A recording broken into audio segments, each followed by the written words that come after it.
Hey, what's up, y'all? Right now what I'm doing are some heavy partial shoulder lateral raises. As you can probably tell from that short clip at the beginning, I wasn't able to go all the way up. These shoulder partial raises are a really good way to kind of break through a plateau. I know if you've been doing those lateral raises all the way to the top, what they hold, it's kind of sometimes very hard to progress that movement.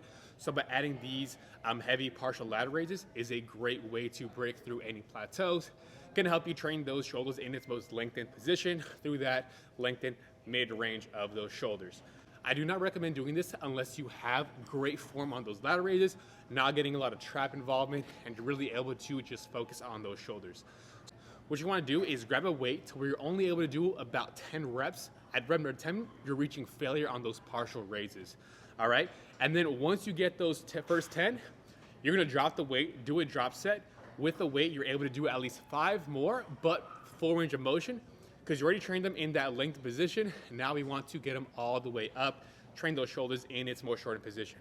So what you're gonna do is you're gonna go for those 10 right here, right? Remember, you're trying to push those dumbbells into the corners of the room.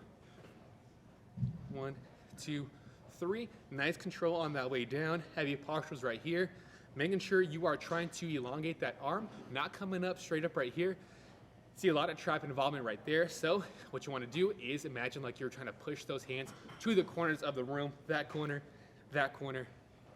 nice and slow on that way down, because we're not getting the full range of motion. So you want to compensate for that and go nice and slow. 3 seconds, 1, 2, 3. Don't let it touch and tap that thigh. If you're looking from the side, I had those hips slightly back. That way that I'm coming up right here, I'm coming up right there. The elbow is where that seam of that shirt is. That way I'm able to focus more on just that side delt.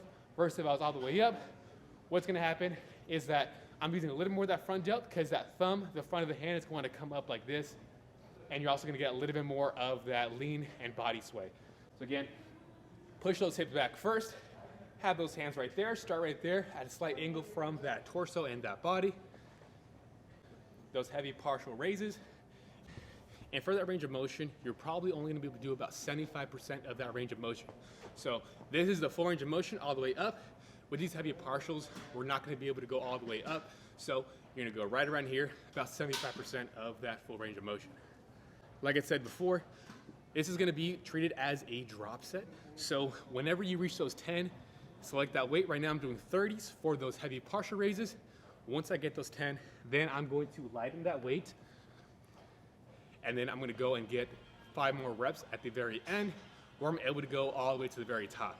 Before, I was only able to come up about this high. Now I've dropped that weight from 30 pounds to these 20, and now I'm able to get all the way to the very top, getting a pause and hold.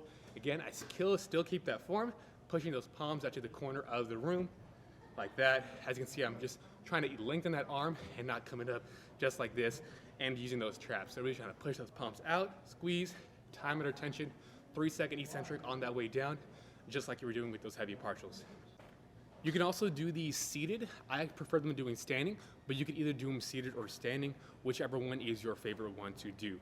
So just to recap, do a weight to where you're only able to do about 10 partial reps, and then drop that weight, immediately do that drop set of 5 reps. For example, I did those 30s, then I dropped to those 20s, because with those, I was able to get 5 all the way to the very top, reaching failure after those 5.